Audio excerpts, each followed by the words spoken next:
Elle est articulée autour de 3 parties. La première partie, c'est une construction d'une problématique effectuée par l'élève à laquelle il devra répondre. Il articulera sa problématique autour de son choix de spécialité et il devra argumenter autour d'une problématique qui devra faire état d'un mûrissement personnel autour de son orientation ou autour de ce qui l'intéresse, de son domaine d'activité future. Ensuite, il devra répondre aux questions du jury pendant 10 minutes. Et enfin, dans une dernière partie, il devra parler de son projet professionnel et également de manière réflexive. Il devra essayer d'exposer les projets qu'il a pu monter durant son lycée, de justifier son choix d'orientation, de parler également de ses envies, de ses motivations pour l'avenir.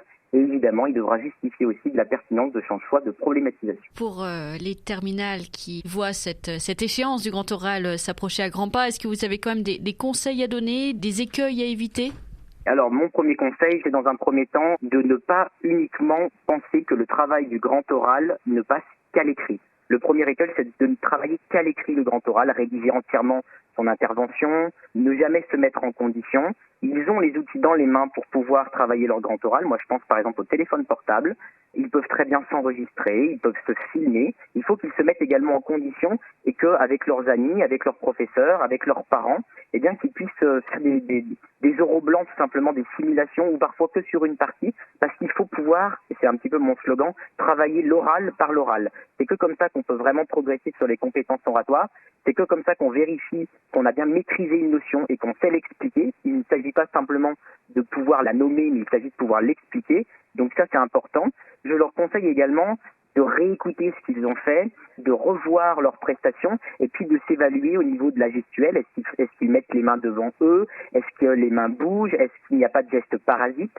Pour éviter le stress, je leur conseille vivement de s'ancrer directement dans le sol, de prendre un petit peu de temps au début parce qu'ils ont 20 minutes de préparation. Je leur conseille de prendre du temps pour respirer, gérer leur stress, penser à des petites techniques de relaxation. Ça peut être la respiration en cohérence cardiaque, ça peut être de bien s'ancrer dans le sol. Moi, je leur conseille de vraiment faire l'effort d'ouvrir les épaules, de pousser un peu la cage thoracique en avant et de se placer dès le début dans cette posture. Et si jamais les gestes parasites peuvent arriver, eh bien de faire évacuer cette pression par la jambe en essayant de serrer par exemple ses orteils dans sa chaussure parce que la tension musculaire fait évacuer le stress.